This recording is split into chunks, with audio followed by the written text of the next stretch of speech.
Anuj. So, welcome you once again on the platform of Wisdom ESC and Gate. So, today we have come with the new sessions that is on surveying part 2. So, yesterday we have discussed from question 1 to question 4. So, today we'll be discussing from question 4 to 8. So, because as we are solving the questions with the conceptual background, I'm giving you each and every conceptual background. It doesn't matter whether that is important or not, because it will inculcate the concepts in your mind. So let's begin a new session on part 2 surveying. Let's start. So the question is of curve. So the question is of curve. So the question is asking that what is the shift of a circular curve? What is the shift of a circular curve? So shift of a circular. So first we need to understand what is the shift. What is the shift? What is the shift? So let's understand what is the shift.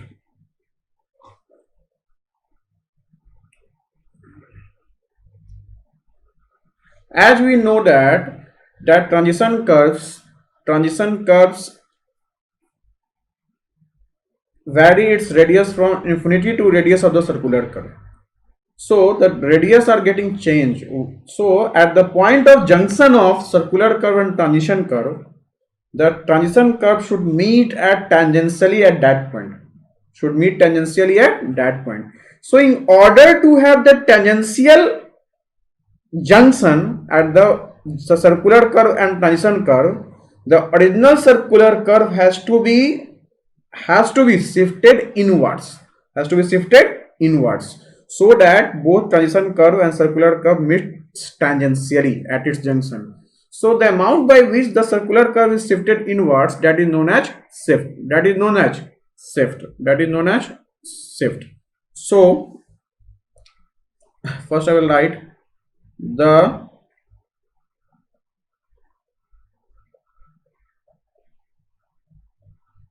transition curves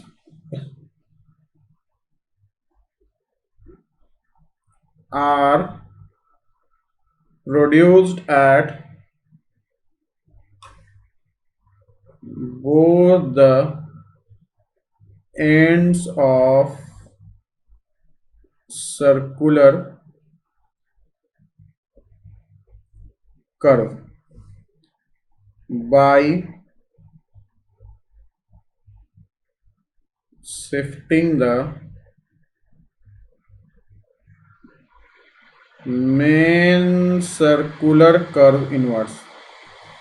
Main circular curve inwards. Got it? So if we need to define the shift, what we say? We will say that the distance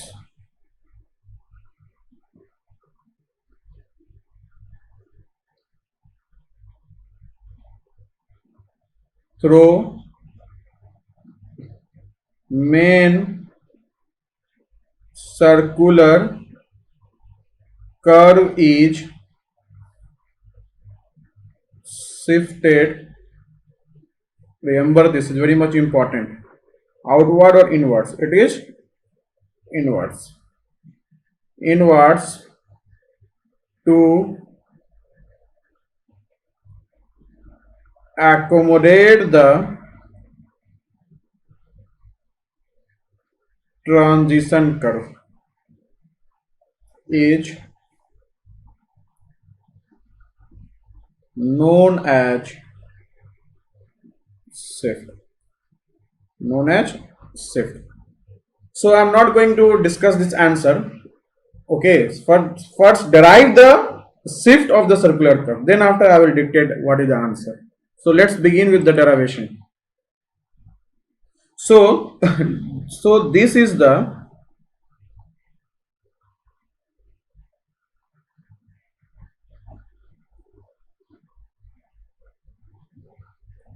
original circular curve and this is the shifted circular curve. So this is the shift. This is the shift. See, this is the tangential curve. This is back tangent, and this is forward tangent.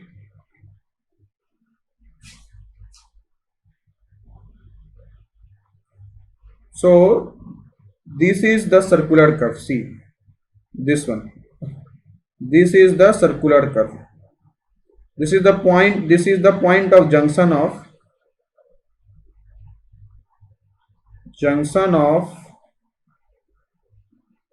meeting of circular curve. कौन सा circular curve? Shifted one. Shifted end transition curve. ये transition curve और circular curve का junction है. Alright, now let's come to the derivation. So let it this point is G. Okay, let's this point is G. This is T1G is the this T1D is the transition curve and FT2 is the transition curve. All right. So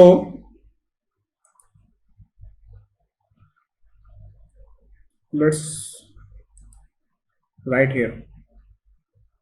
So T1 dash T double dash T2 dash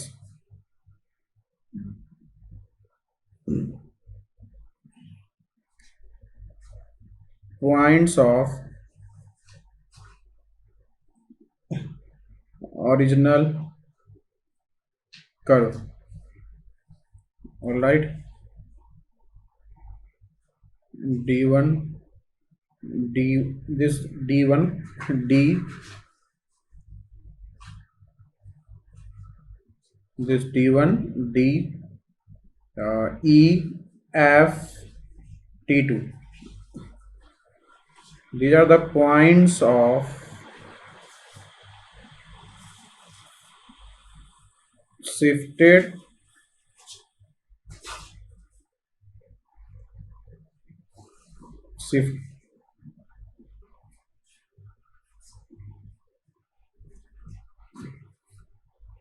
shifted circular curve. All right, so these are the points of shifted circular curve. Now come, so T1D and T2F, this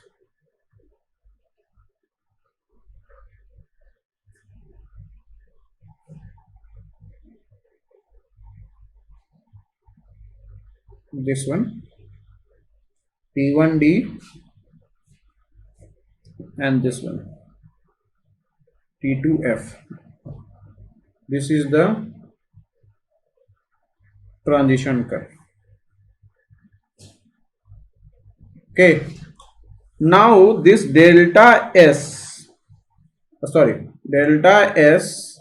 is the angle which tangents to the curve at D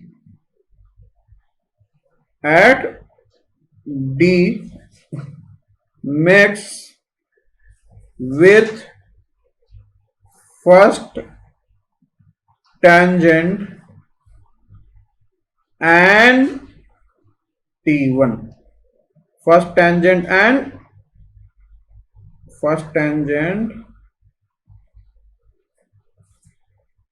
at T1. This one, seeing the figure.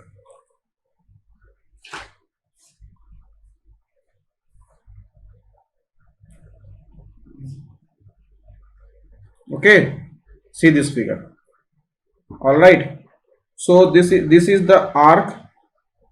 Okay, so this is the angle which tangent to the curve at D. So this is the tangent to the curve at D. this is the tangent to the curve at D. This tangent is making with this what? First tangent. So this angle is del S. This angle and this angle both are same. Got it? So next, this we can also say that this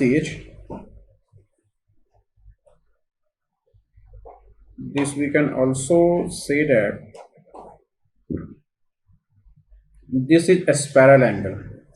You must be knowing what is, आप जब आपको पता होगा spiral angle क्या होता है, diffraction angle क्या होता है, ठीक है, ये इंपॉर्टेंट जान लीजिए टर्म, कहीं कहीं फाइव से भी ज्वाइन करते हैं, पूछता है स्पाइरल एंगल डिफ्रैक्शन एंगल में क्या रिलेशन है, ठीक है, ये सब पूछे, सब आपको ध्यान होना चाहिए, ठीक है। हमने T1 को क्या मान लिया है, ऑरिजिन मान लिया है, T1 को क्या मान लिया हमने, ऑरिजिन, और बैक टेंजेंट को जो हमारा T1B है इसको x एक्सिस, इसको क्या माना है, x एक्सिस, और आपका जो परपेंडिकुलर टू द क्या है हमारा बैक टेंजेंट, इसको क्या माना हमने, y एक्सिस। देखिए perpendicular to the back tangent क्या होगा, तो ये आपका क्या है, x एक्सिस, और आपका ये क्या है हमारा, ये क्या है हमारा y एक्सिस, ये क्या है हमारा y एक्सिस। Got it? चलिए अब इसको हम आगे, हमने यह सब एजम्पशंस कर लिया, तो चलिए अब हम देखते हैं कि D1, ये जो D1 आर्क D है ओरिजिनल सर्कुलर कर्व का, तो हम D1D को लिख सकते हैं R डेल S। क्यों? क्योंकि S is equal to R delta आपको पता है, ठीक है, और हम बोल सकते हैं साइन भी लगा सकते हैं, sine delta S is equal to perpendicular upon hypotenuse, और साइन डेल्टा S स्मॉल है तो sine delta S is equal to delta S। Got it? और ध्यान रखिएगा कि ये जो पॉइंट है इसको हम लोग मान लेते हैं D2। क्या मान लेते हैं? D2। तो हमारा, या आपने D2 नहीं, हमने यहाँ क्या माना है, हमने यहाँ G माना है, इसको हम G ही मानते हैं। फिर हमने यहाँ जब G माना है तो इसको हम लोग क्या मानेंगे, G कंसिडर करते हैं। तो ध्यान रखिएगा कि जो GD है और D1 है, इसको क्या माने हमने, सेम माना है। क्या माना हमने? सेम। क्या माना हमने? सेम माना है, ये दोनों सेम है। Got it?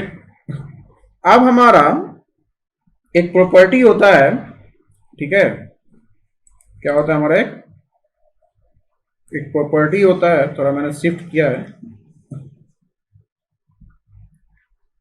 एक प्रॉपर्टी होता है हमारा कि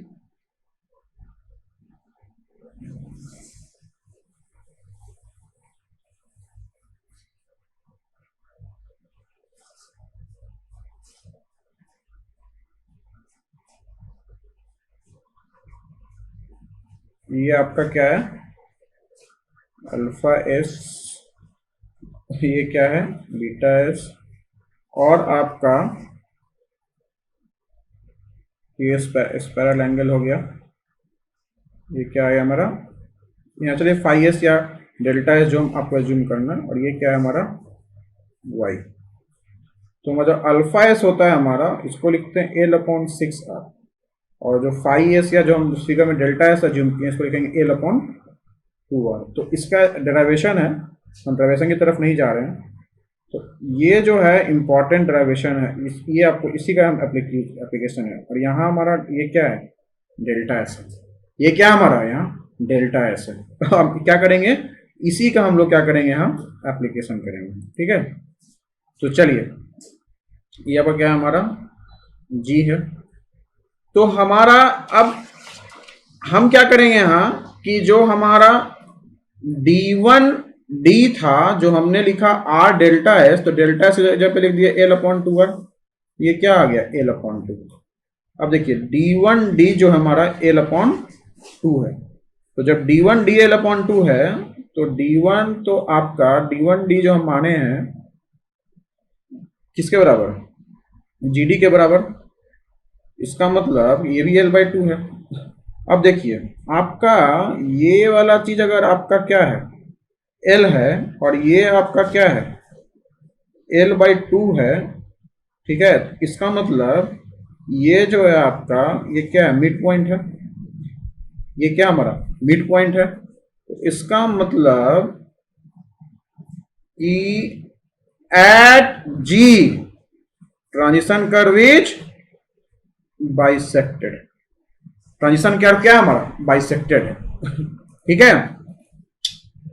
तो अब हम जो इंट्रिंसिक इक्वेशन निकालते हैं किसका, सर्कुलर ट्रांजिशन कर्व का, तो एक जैसे ड्राइवेशन समय हम लोग ये y होता है और ये x होता है और ये l होता है, l मतलब कोई पार्टिकुलर लेंथ के लिए, कैपिटल मतलब total length of transition curve, तो यहां हम लोग लिखते हैं y is equal to L Q upon 6RL। जब ड्राइवेशन करेंगे तो अगर आप फर्स्ट पार्ट बस ले रहे हैं क्या ले रहे हैं, बस फर्स्ट पार्ट ले रहे हैं, तो ऑब्वियसली सी बात है हमारा कि उस कंडीशन में हम दैट मींस फर्स्ट पार्ट भी ले रहे हैं x is equal to L और y is equal to L Q upon 6RL, उसको बोलते हैं हम लोग क्यूबिक पैराबोला। और अगर बस सेकंड पार्ट ले रहे हैं that is y is equal to L Q upon 6RL, इसको हम लोग बोलते हैं क्या, क्यूबिक स्पाइरल, क्यूबिक स्पाइरल। अगर x is equal to L और y is equal to L Q upon 6RL ले रहे हैं, इसको हम लोग क्या बोलते हैं, दोनों पार्ट ड्राइवेशन का जो इक्वेशन आप ड्राइव करेंगे तो आएगा, इसको बोलते हैं क्यूबिक पैराबोला। और इस क्यूबिक पैराबोला को हम लोग फ्राउड्स कर्व भी बोलते हैं, क्या बोलते हैं, फ्राउड्स कर्व, क्या बोलते हैं, फ्राउड्स कर्व, गॉट इट। अब ध्यान रखिएगा कि क्यूबिक स्पाइरल जो होता है हमारा that is superior to cubic parabola, cubic spiral is superior to cubic parabola, but हम लोग क्यूबिक पैराबोला प्रेफर इसलिए करते हैं क्योंकि जो क्यूबिक पैराबोला का सिंप्लिसिटी होता है सेटिंग आउट करने में, that means it is very easier to set as compare to cubic spiral, although cubic spiral is superior to cubic parabola. अब इसी प्रॉपर्टी को जो हमने यहां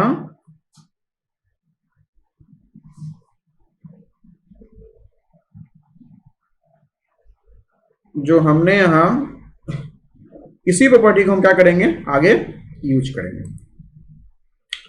अब हम यूज कैसे कर रहे हैं देखिए, अब हम आपका देखिए ये जो है हमारा ये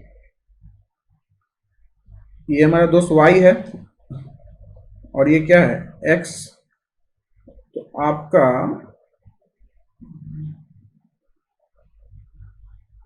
ये जो हमारा एक पार्टिकुलर ऐसे जो बन रहा है हमारा, ये x है, ये y है और ये l है, ये आपका g है, ठीक है,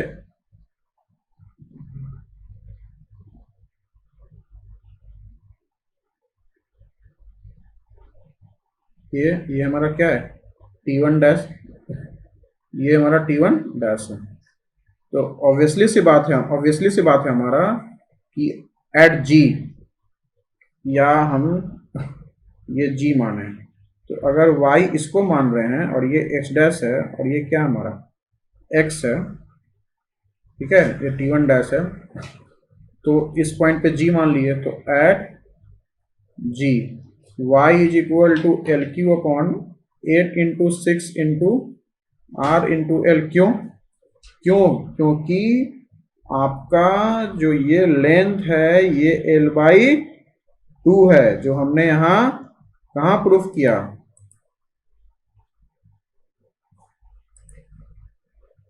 हमने यहां प्रूफ किया ना कि GD क्या है हमारा, ये G इंटू डी क्या L बाई 2 और टोटल L है, तो ये भी क्या हो जाएगा हमारा L बाई 2, हमने यहां प्रूफ किया ना L बाई 2। चलिए अब हमारा, तो हम क्या देख रहे हैं कि ये L Q upon 48 RL that is L square upon 48 8 R. Got it. ये कौन सा है हमारा, जी आया, दैट मीन्स ये वाला पोर्शन। कौन सा पोर्शन, सॉरी ये वाला पोर्शन है, ये वाला पोर्शन, ये हम वाई डैश मान लेते हैं। ये पोर्शन हमारा आया L square upon 48 R. Clear है ना, मतलब T1 जी, T1 जी आपका ये पोर्शन क्या है हमारा, यही क्या है हमारा, जी है। यही हमारा क्या है, जो जी हम यहाँ लिखे हैं वही हमारा क्या है, जी है। ठीक है, इसको मैं हटा देता हूँ, ये हमारा क्या है, जी है। तो T1 जी जो हमारा वो आ रहा है L square upon 48 R. Clear है ना। देखिए ड्राइवेशन कर रहे हैं आपका, आप ड्राइवेशन कर रहे हैं, आपका अलर्ट होना काफी जरूरी है। कैसे, सब्सिक्वेंट स्टेप क्या क्या है हमारा, सब्सिक्वेंट स्टेप क्या क्या है हमारा, गॉट इट। चलिए अब हम करते हैं क्या कि कुछ कंस्ट्रक्शन करते हैं। Draw perpendicular to D F, perpendicular to D F. अब हम क्या कर रहे हैं, परपेंडिकुलर टू डी एफ, मतलब ये जो आपका डी था, यहां से हम क्या कर रहे हैं, एक परपेंडिकुलर ड्रॉ कर रहे हैं। मैं इसको हटा रहा हूं, ठीक है, इसको मैं हटा रहा हूं। क्या वीडियो देख लिए होंगे, अब मैं इसको क्या कर रहा हूं, हटा रहा हूं। ठीक है ना, ये एफ की है, ठीक है। Draw perpendicular D F on OT1 such that if T1 dash is equal to D into H, और H कौन सा एज्यूम कर लिए, ये मतलब आपका ये वाला पोर्शन और ये वाला पोर्शन हमने क्या माना, सेम माना। फिगर से तो नहीं लग रहा होगा लेकिन आपने सेम माना, ध्यान रखिएगा। ये हमने क्या माना, F T one dash is equal to D H, ठीक है। अब देखिए O D one is equal to हमारा आर है, मतलब यहां से लेकर यहां तक आर है। एफ ओ, अब ओ एफ जो हमारा ओ से लेकर एफ तक, इसको हम लोग लिख सकते हैं आर कॉस डेल्टा एस। तो एफ डी वन जो हमारा वो लिख देंगे R minus R cos delta S. तो ये क्या आ गया, R one minus cos delta S, sorry delta S. और अगर मैं अब बाइनोमियल एक्सपेंशन से इसको क्या कर रहा हूं, अगर मैं इसको तोड़ रहा हूं तो R one minus delta S square by two dot dot dot, ये हमारा आ जाएगा R delta S square upon two. Delta S क्या था, एल डेल्टा एस क्या था हमारा, डेल्टा एस हमने यहां क्या लिखा था, एल बाई टू आर। देखिए यहां देखिए डेल्टा एस ये हमारा, ये क्या है हमारा एल बाई टू आर, मतलब यहाँ जो फाइव एस जो फाइव एस जिसको डेल्टा एस हमने माना स्पाइरल एंगल, वो क्या होता है एल अपॉन टू आर। अब देखिए ये एल अपॉन टू आर, तो हमारा L square upon 4r square into two, ये कितना हो गया, एल स्क्वायर अपॉन 8r। ये कितना हो गया हमारा, L square upon 8r। Got it.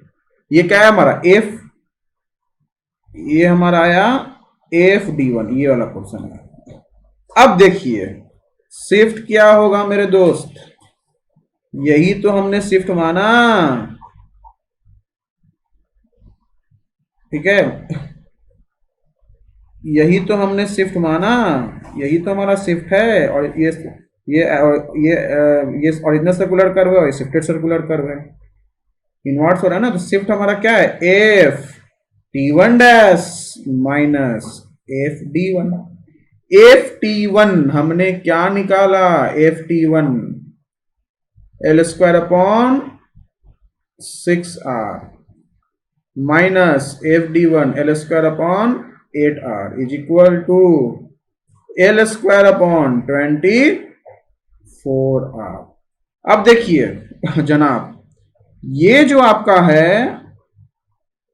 ये जो है एल स्क्वायर अपॉन 24R है, ठीक है। कहाँ से?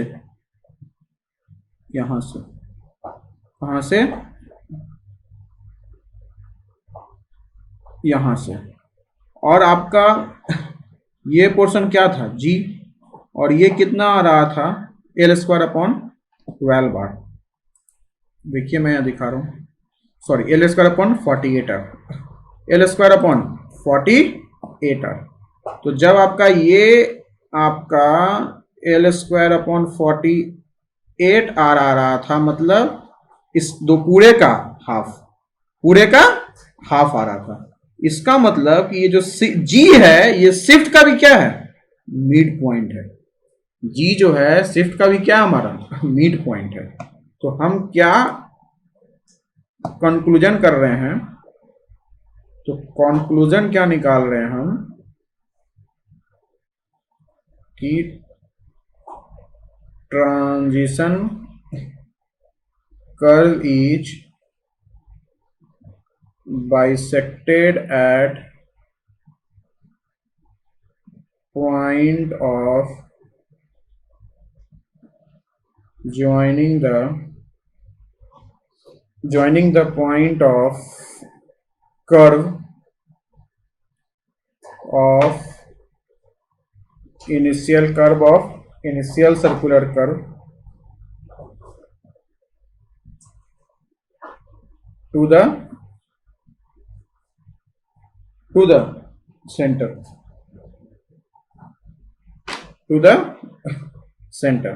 Got it? तो ध्यान रखिएगा, जो ये हमने जी माना, ये जी हमारा इस ट्रांजिशन कर्व का भी क्या है? मिड पॉइंट है। और इस शिफ्ट का भी क्या है? मिड पॉइंट है। मतलब इधर से मिड पॉइंट और इधर से मिड पॉइंट। क्लियर है ना? अब देखिए जनाब, हमारा FT1 डैश, FT1 डैश, ठीक है। ये FT1 डैश क्या है हमारा? L square upon 6R। Got it? क्या हमारा? L square upon 6R। अब आप बोलिएगा कि एल स्क्वायर अपॉन 6R कैसे आया? आप बोलेंगे कि एल स्क्वायर अपॉन 6R कैसे आया? तो ध्यान रखिएगा कि FD2 ये जो हमारा है FT1 डैश, ये क्या हमारा? ये हमारा FT1 dash, FT1 dash DH क्या है? बराबर है। तो अगर ये H है और ये D है और आपका ये क्या है? ट्रांजिशन कर्व, ध्यान रखिएगा, ठीक है। आपका ये दोस्त क्या है हमारा? ये टोटल L है। टोटल क्या है हमारा? L है। और आपका ये X है और ये क्या है? Y। आपने यहाँ क्या दिखा है? Y is equal to LQ upon 6RL। तो आपका at X is equal to L, Y is equal to L square upon 6R। और यहां जो Y है वो क्या Y है? DH। यहां जो Y है वो क्या है हमारा? DH। DH और D क्या हमारा? DH और DH और FT1 डैश आपने क्या अज्यूम किया? सेम किया। इसलिए हमारा ये क्या आ गया? L square upon 6R, L square upon 6R। Got it? तो हम क्या देख रहे हैं? हमारा जो शिफ्टिंग है ये क्या आया हमारा? L square upon 24। Got it ना? चलिए अब आते हैं हम लोग नेक्स्ट क्वेश्चन। अब आते हैं नेक्स्ट क्वेश्चन पे। अब ये क्वेश्चन है टैक्योमेट्री का। The multiplying constant of tacheometer is given by. सबसे पहले समझिए मल्टीप्लाइंग कांस्टेंट क्या होता है और ये कांस्टेंट क्या है। तो सबसे पहले समझिए टैक्योमीटर क्या है। तो आपको पता है कि टैक्योमीटर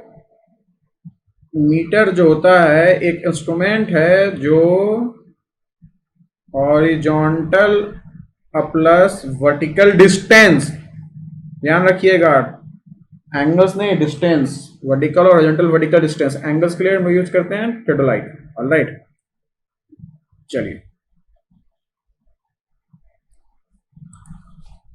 अब देखिए यहाँ, ये जो हमारा पॉइंट एफ है, ये है ऑप्टिकल सेंटर। तो हम क्या कर रहे हैं कि ये, आप मेरे फिगर को देखिएगा अच्छे से, हम इस ट्रायंगल और इस ट्रायंगल में क्या कर रहे हैं, सिमिलरिटी दिखा रहे हैं। तो आपका जो डी है हमारा वो क्या है, डी प्लस एफ इंटू ए डैश मान लो, इसको हम ले लेते हैं ए डैश, और ये क्या है हमारा एफ है। क्लियर है ना। अब ध्यान रखिएगा, ये आपका क्या है, ये हेयर स्टेडिया हेयर इंटरसेप्ट है, मतलब स्टेडिया हेयर से इंटरसेप्ट, और ये क्या है, स्टाफ इंटरसेप्ट। ये फिक्स्ड एयर मेथड है, दो तरह का होता है, तीन तरह का होता है, fixed hair method, movable hair method और टेंजेंशियल मेथड। हम लोग उसकी बात नहीं कर रहे हैं, we are doing this question with the conceptual background. Alright, तो अगर हम सिमिलरिटी दिखाएंगे दोस्त, तो हम लिखेंगे क्या, ये डिस्टेंस एफ है और ये डिस्टेंस हमारा क्या है, आई बाई टू। तो ये भी डिस्टेंस क्या हो जाएगा, आई बाई टू। तो I by two divide by this is S by two, S by two is equal to, यहां से यहां तक एफ है, F upon F A dash. मुझे तो एफ ए डैश ही अननोन है ना, तो एफ ए डैश जो आया दोस्त वो क्या आया, एफ एस अपॉन आई, एफ एस अपॉन आई आया हमारा। अब हमारा आता है कि फ्रॉम फर्स्ट सेकेंड, मतलब यहां से दोनों जगह रखते हैं, d is equal to D plus F S upon I. ठीक है, अब हमारा f को कॉमन ले लिए। ठीक है, तो या हम ऐसा करते हैं, कॉमन लेने की जरूरत नहीं है, हम एफ एस अपॉन आई प्लस एफ प्लस डी लिखते हैं। ठीक है, तो इस एफ अपॉन आई को हम लोग बोलते हैं के एस प्लस, इसको बोलते हैं सी। ठीक है, और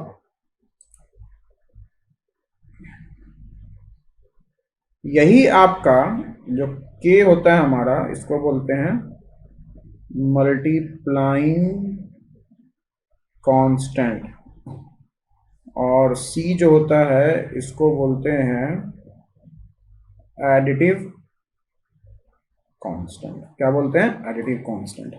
गॉट इट। ध्यान रखिएगा कि एडिटिव कांस्टेंट का जो रेंज होता है वो मेनली 0.25 टू 0.35 होता है। अब एक होता है हमारा एनालिटिक लेंस। क्या होता है हमारा, एनालिटिक लेंस। ये क्या होता है, एनालिटिक लेंस के लिए जो के होता है हमारा वो 100 होता है, और सी क्या होता है हमारा। अब देखिए, अब समझिए एनालिटिक लेंस क्या होता है।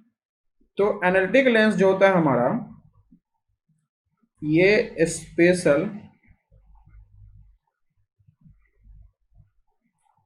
कॉन्वेक्स लेंस है, पहला स्पेशल कॉन्वेक्स लेंस, जो किसके साथ फिटेड होता है,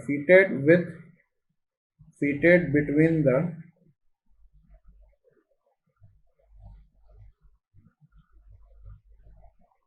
ऑब्जेक्ट ग्लास एंड आईपीस। किसके बीच होता है, ऑब्जेक्ट ग्लास और आईपीस के बीच। और इसको किसने इंट्रोड्यूस किया था, introduced by Porro and Milan. Porro and Milan ने इंट्रोड्यूस किया था। हमारा मेन फंक्शन होता है कि एनालिटिक लेंस के का मेन फंक्शन होता है कि एडिटिव कांस्टेंट को क्या कर दे, जीरो कर दे। क्या कर दे, जीरो कर दे। Got it. और ध्यान रखिएगा, एनालिटिक लेंस जो होता है हमारा हर समय एक्सटर्नल फोकसिंग टाइप टेलीस्कोप में ही यूज होता है, ध्यान रखिएगा। फोकसिंग टाइप में यूज करेंगे तो वहाँ कुछ एरर आ जाएगा, क्लियर है ना, वहाँ कुछ एरर आ जाएगा। और ऑब्जेक्ट का हम लोग इसके बीच में रखते हैं तो ऑब्जेक्ट क्या करते हैं हम लोग, फिक्स कर देते हैं। क्या करते हैं ऑब्जेक्ट, क्या करते हैं हम लोग, फिक्स करते हैं। क्या करते हैं ऑब्जेक्ट को, फिक्स कर देते हैं। बट इट ऑब्जेक्ट को क्या करते हैं हम लोग, फिक्स कर देते हैं।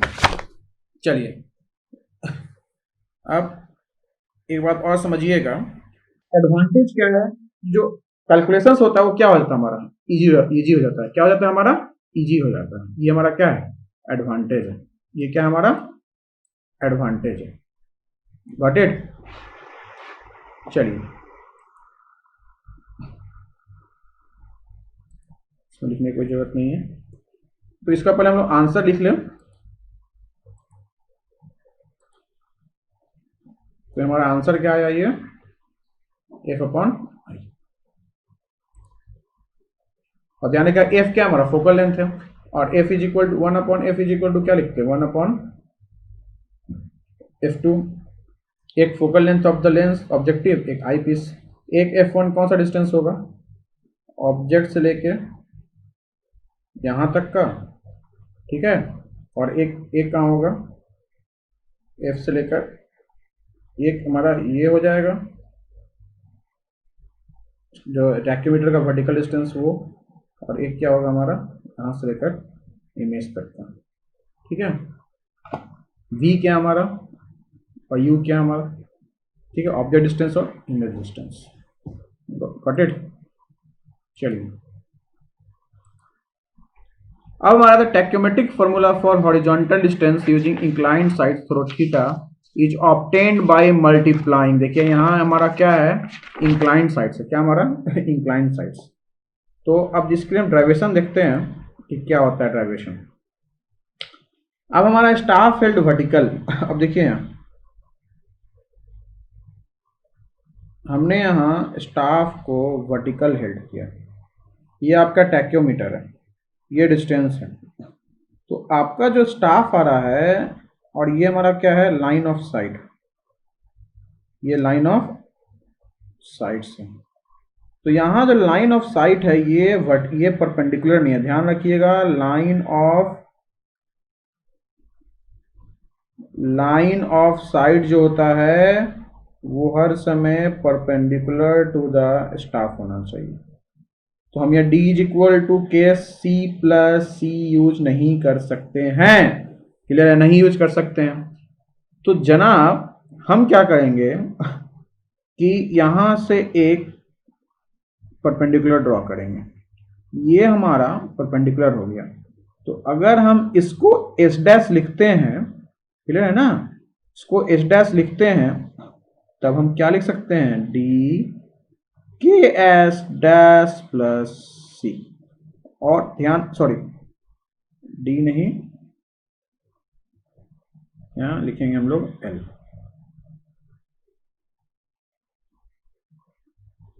क्यों, क्योंकि आपका ये लाइन ऑफ साइट है, मुझे मतलब है किससे, डी से। तो डी क्या लिखेंगे, एल कॉस थीटा। डी क्या लिखेंगे, एल कॉस थीटा, ठीक है ना। मुझे हॉरिजॉन्टल डिस्टेंस ये है और ये आपका एल है। अब आपका यहाँ अननोन्स क्या है, एस डैश। तो आप देखिएगा यहाँ इस फिगर में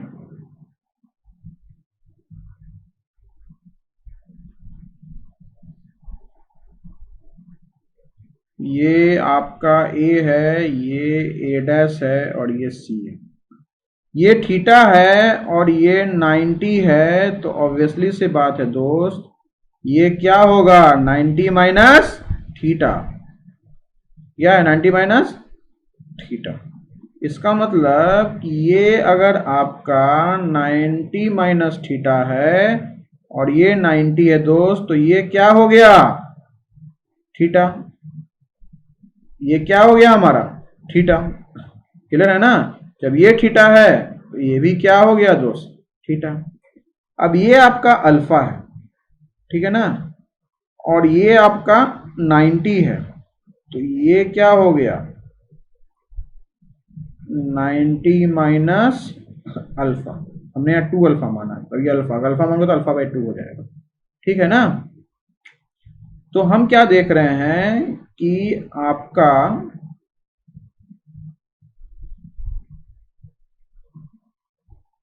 ये जो एंगल आया ये 90 माइनस क्या आया, अल्फा।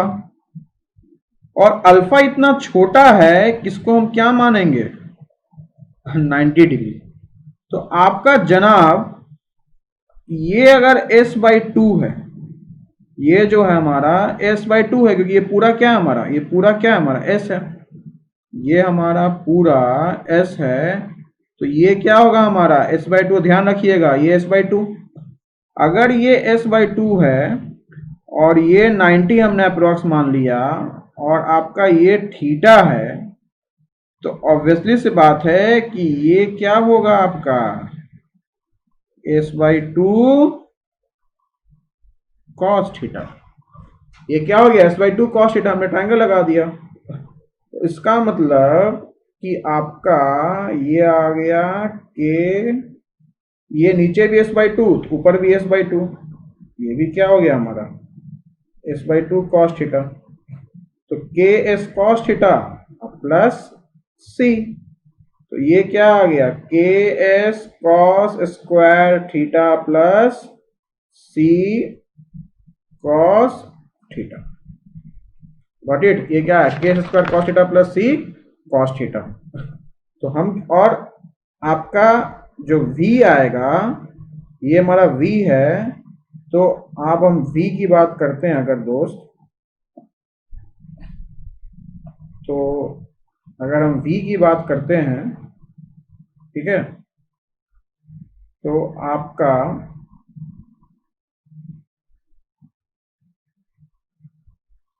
ये l है, ये थीटा है, ठीक है,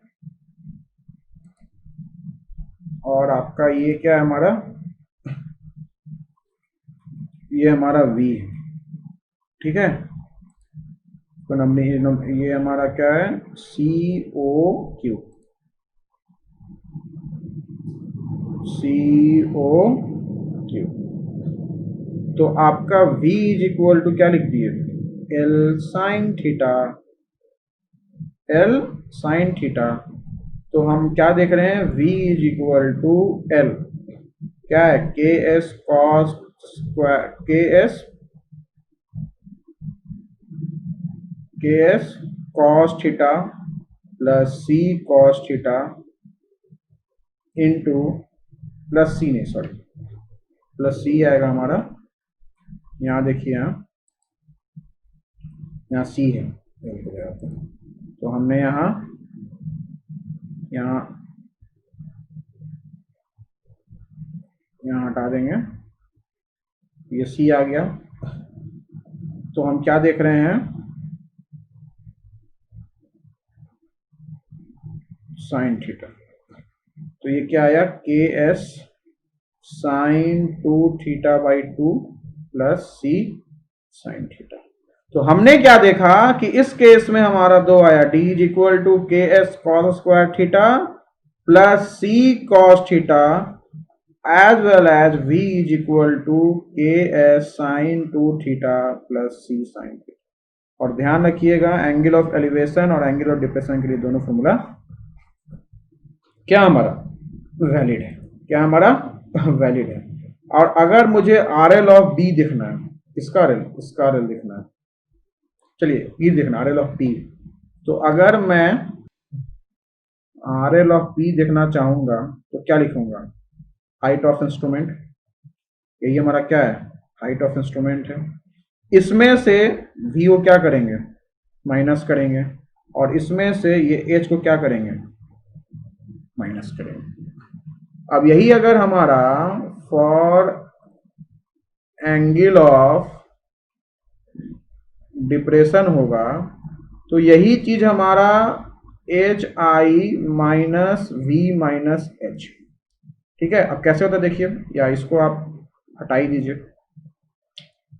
मैं आगे बता रहा हूं, ठीक है। चलिए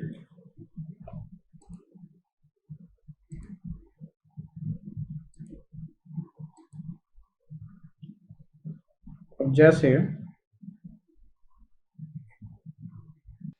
हमने यहाँ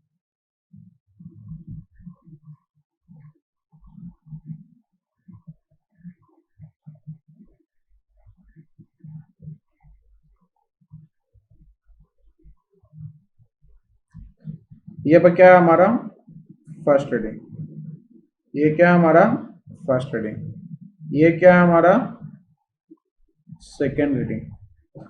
ठीक है दोस्त, और आपका ये आपका क्या है हमारा V है, ये क्या है हमारा V है। तो आपको इसका RL निकालना है, तो इसमें HI, तो RL ऑफ Q और P, तो RL ऑफ Q में क्या करेंगे RL ऑफ P, ठीक है ना, RL ऑफ P, इसमें से क्या माइनस करेंगे,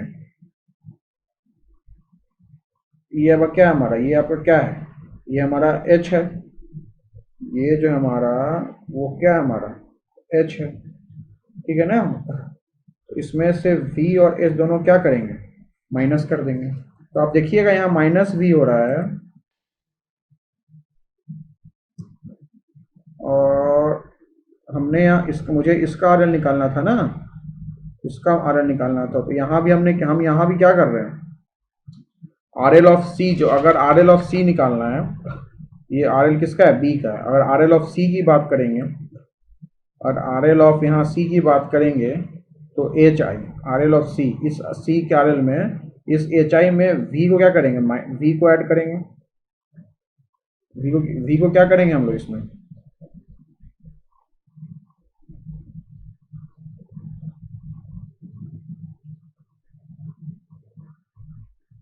V को ऐड किए, इस हाइट ऑफ इंस्ट्रूमेंट में इस पूरे V को ऐड किए, इसमें से इसको किए माइनस किए, इसमें से इस पूरे RL ऑफ, मुझे अगर RL ऑफ क्या निकालना है P निकालना है, इसमें से इसको ऐड किए, तो हम यहाँ प्लस लिखेंगे, बाय मिस्टेक V हो गया, क्या करेंगे प्लस लिखेंगे, RL of RL HI plus V minus H। और अगर C निकालना है तो इसमें हाइट ऑफ इंस्ट्रूमेंट में से V क्या कर दिए ऐड कर दिए, तो RL ऑफ क्या निकल गया C निकल गया।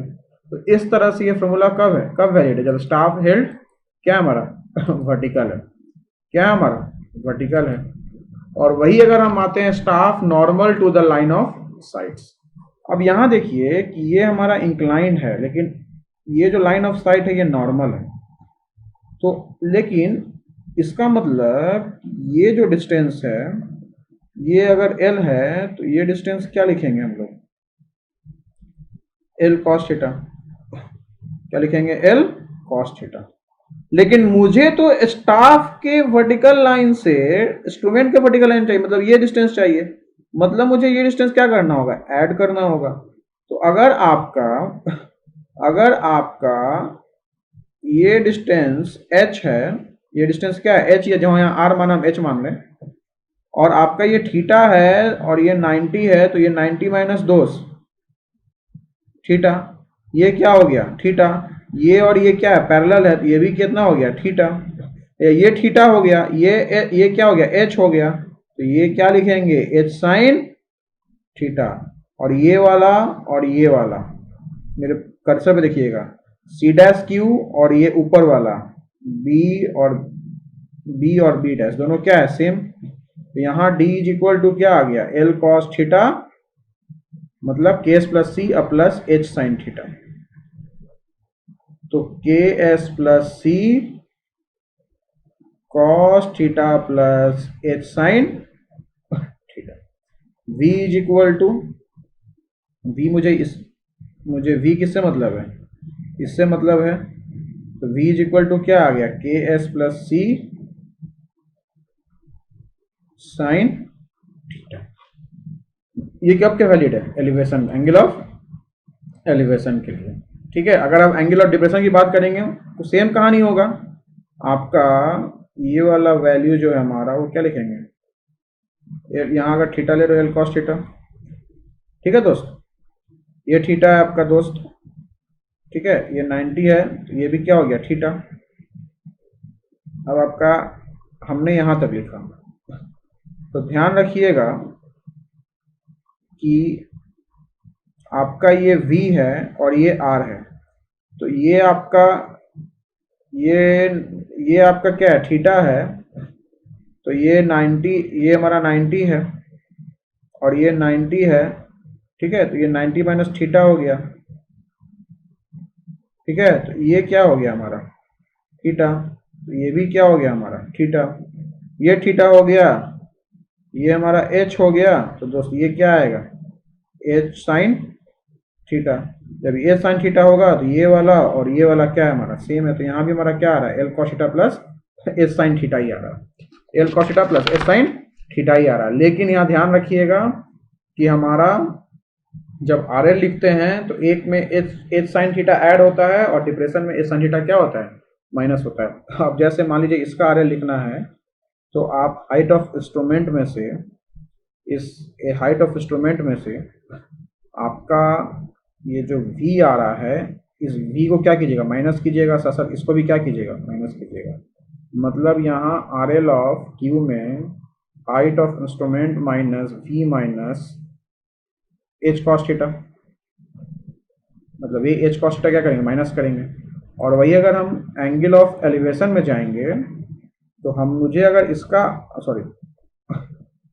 इसका आर एल लिखना है किस पॉइंट का क्यू पॉइंट का, तो हमारा ये क्या है हाइट ऑफ इंस्ट्रूमेंट है, इस हाइट ऑफ इंस्ट्रूमेंट में से मैंने v क्या कर दिया ऐड कर दिया, इस v ऐड करने के बाद मैंने ये क्या करूँगा ये h cos थीटा है, ये ध्यान रखिए ये क्या हमारा h cos थीटा। अब ये हमने h cos थीटा क्या किया माइनस किया, यहाँ plus v minus h cos theta है और यहाँ minus v minus h cos theta है। क्लियर है ना, इस बात का ध्यान रखिएगा। तो हम क्या देख रहे हैं कि यहाँ डिप्रेशन में है तो हमने क्या देखा कि यहाँ हमारा के S plus C cos theta और यहाँ साइन थीटा, यहाँ कॉस थीटा भी है साइन थीटा भी है, के और सी दोनों किससे मल्टीप्लाई हो रहा है कॉस थीटा से, ठीक है दोस्तों।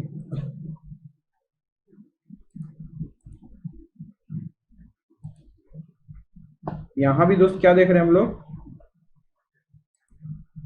यहाँ भी देख रहे हैं हम लोग क्या किससे मल्टीप्लाई हो रहा है हमारा, किससे मल्टीप्लाई हो रहा है कॉस थीटा से।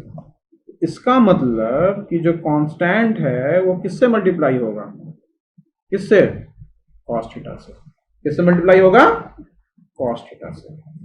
Got it. तो ये हमारा एक तरह से टेक्नोमेट्री मैंने आपको सब बता दिया, हॉरिजॉन्टल का डेरिवेशन भी, वर्टिकल का डेरिवेशन भी, और हॉरिजॉन्टल साइड्स मतलब कोई that means line of normal of side incline नहीं है, that means line of side incline नहीं, लाइन ऑफ साइड कैसा हमारा हॉरिजॉन्टल है, मैंने उसका डेफिनेशन भी बता दिया, ठीक है। तो एक तरह से टेक्नोमेट्री का क्या हो गया क्रैश कोर्स रिवीजन हो गया, क्या हो गया क्रैश कोर्स रिवीजन हो गया।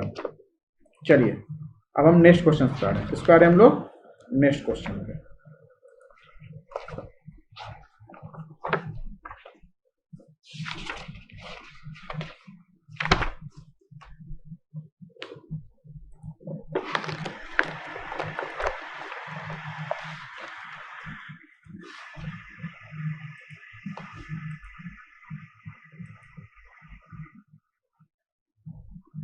चलिए अब ये क्वेश्चन है फोटोग्रामेट्री से। In aerial photography the longitudinal overlap. सबसे समझिए ओवरलैप क्या होता है, सबसे पहले ओवरलैप क्या होता है, ठीक है। होता क्या है कि सो डैट कि आप जब फोटो लेते हैं तो आपका एंड्स का इमेज न छूट जाए, इसलिए हम लोग ओवरलैपिंग करते हैं। क्या करते हैं ओवरलैपिंग करते हैं। तो जैसे देखिएगा इस फिगर में ये आपका ये क्या है, ये आपका फ्लाइट लाइन है, ये क्या है फ्लाइट लाइन, ये फिगर और ये फिगर में क्या है लॉन्गिट्यूडनल ओवरलैप है। फिर इस फिगर में लॉन्गिट्यूडनल ओवरलैप है। देखिए ये अगर फर्स्ट है, ये सेकंड है और ये थर्ड है, फर्स्ट और थर्ड के बीच में ये देखिएगा ये हमारा ओवरलैप, इसको बोलते हैं ऑल्टरनेट ओवरलैप। तो ध्यान रखिएगा दोस्त, the overlapping of photographs along the flight streak। Streak क्या होता है, जब सक्सेसिव नंबर ऑफ फोटोग्राफ्स लेते हैं तो सक्सेसिव नंबर ऑफ फोटोग्राफ्स का जो सेंटर लाइन होता है उसको बोलते हैं फ्लाइट लाइन, और उस सक्सेसिव नंबर ऑफ फोटोग्राफ्स को बोलते हैं फ्लाइट स्ट्रिक। क्या बोलते हैं? Flight strip is known as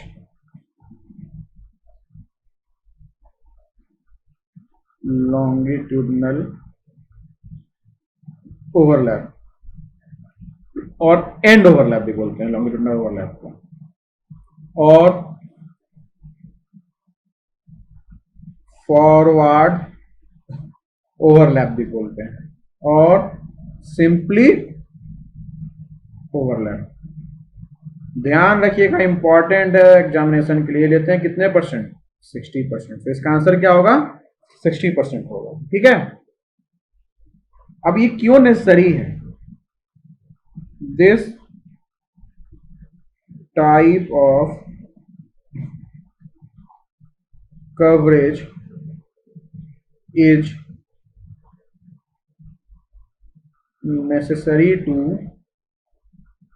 ensure that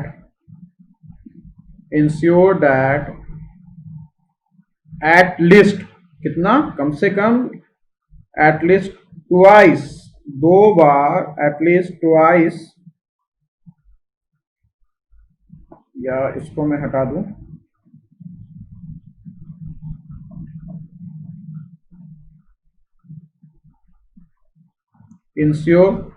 ensure that each area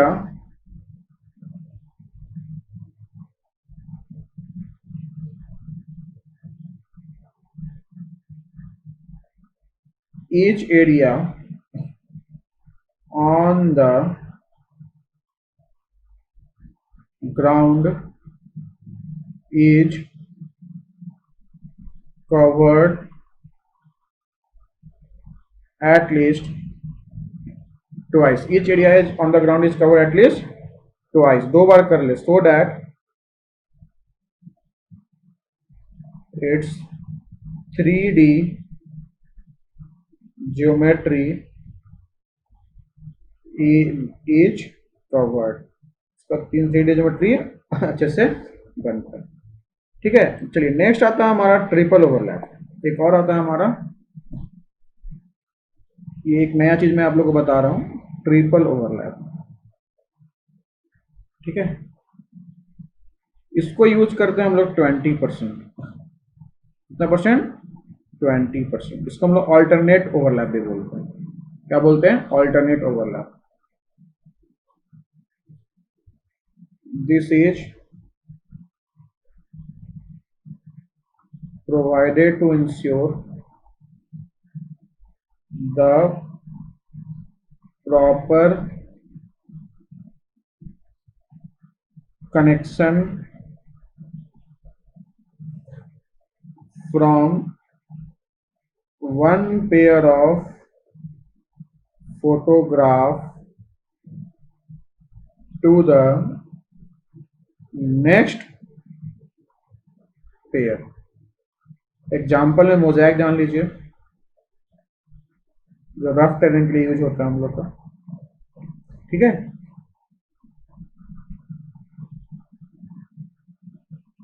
nominal line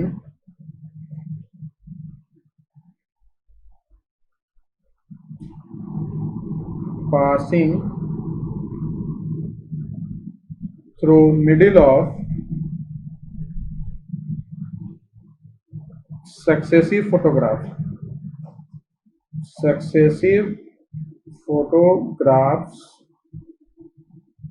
is called its flight line। It's called its flight line। और next समझिएगा, बहुत इंपॉर्टेंट है, ये हमारा क्या है? फ्लाइट लाइन है। And the set of photographs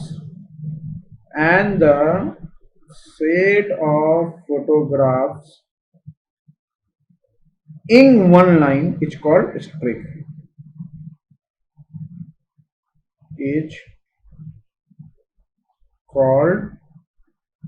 क्या बोलते हैं उसको हम लोग? स्ट्रिक बोलते हैं। तो जितने भी फोटोग्राफ्स हैं ऑल नोट में लिख लीजिए,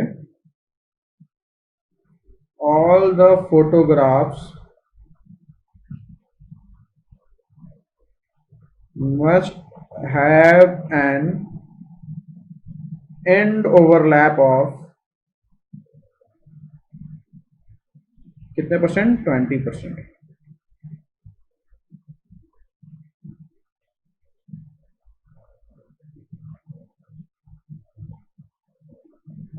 ठीक है. वैसे ही एक हमारा होता है साइड ओवरलैप. क्या होता है हमारा साइड ओवरलैप? तो ध्यान रखिएगा, साइड ओवरलैप जो होता है वो 30% लेते हैं, कभी कभी कभी कभी कितना लेते हैं 20% समटाइम्स. ठीक है. क्या लेते हैं हम लोग कभी कभी 20%. अब देखिए ये फर्स्ट है, ये सेकेंड है, ये थर्ड है. तो अगर आप ये 1 किलोमीटर लेंगे दोस्त, तो इस ये होना चाहिए आपका 60%, मतलब 0.6. और ये जो आपका ऑल्टरनेट है इसको बोलते हैं ट्रिपल, ये कितना होने 20%, मतलब 0.2. ये हमारा क्या है ओवरलैप का कॉन्सेप्ट. ये हमारा क्या ओवरलैप का कॉन्सेप्ट. अब आपका एडवांटेज ऑफ ओवरलैप क्या है? ओवरलैप का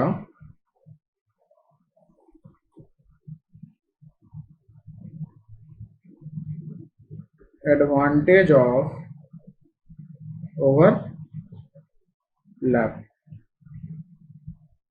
ओवरलैप का एडवांटेज क्या क्या है? फर्स्ट कि इंटायर कवरेज, मतलब जो भी आप एरिया अंडर कंसिडरेशन है, ठीक है, उसका इंटायर कवरेज देता है from two view points. From two view points. Can discard the end portion.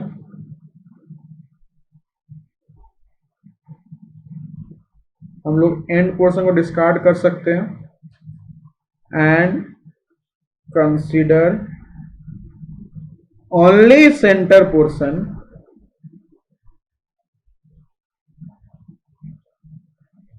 For consideration of for construction of for construction of mosaic. Mosaic set of क्या होता है हमारा फोटोग्राफ्स होता है. ठीक है. नेक्स्ट हमारा क्या है और क्या क्या है हमारा देख लीजिए. हमारा अगर आप, या हम लोग ये भी बोल सकते हैं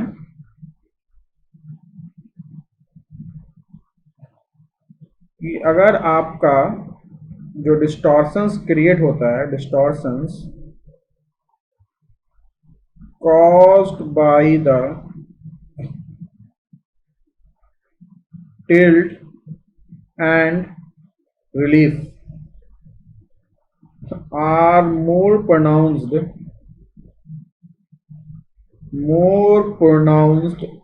in the edge of the photograph,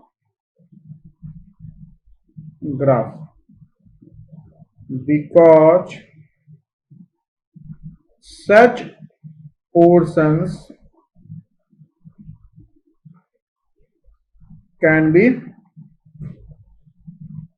rejected. ठीक है. तो जो डिस्टॉर्शंस होता है एज पे, अगर हम, वो क्या हो सकता है हमारा, वो हम लोग क्या कर सकते हैं रिजेक्ट कर सकते हैं. और बस सेंट्रल पोर्शन क्या कर सकते हैं कंसीडर कर सकते हैं. ठीक है. और साइड लैप अगर हम प्रोवाइड नहीं करेंगे तो हो सकता है कि लास्ट का कुछ पोर्शंस क्या हो जाए हमारा लेफ्ट हो जाए. ठीक है. और स्पेशली जब फ्लाइट्स स्ट्रेट और पैरेलल नहीं होता है. ठीक है. If side lap is not provided, some gaps or some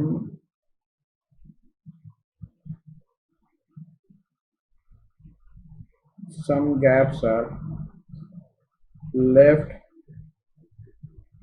uncovered. some gaps are left, uncovered portion, some gaps are left, and yeah, and uncovered portion could be left in case flights are not straight and parallel. इस case में straight और parallel flight नहीं है, that means अगर हमारा drift या drag हो रहा है, ठीक है, ड्रिफ्ट या ड्रैग हो रहा है, उस केस में क्या होगा, हमारा कुछ पोर्शंस क्या हो जाएगा, लेफ्ट हो जाएगा. That means we will be unable to occupy that portion. Alright, so basically इसका आंसर क्या होगा, कितने परसेंट होंगे, 60%. ठीक है, ये आपका साइड ओवरलैप है, लॉन्गिट्यूडनल ओवरलैप है, इसी को ट्रिपल ओवरलैप करते हैं. ये फर्स्ट फिगर, ये सेकंड फिगर और ये थर्ड फिगर. ठीक है, ये triple overlap, that means alternate overlaps.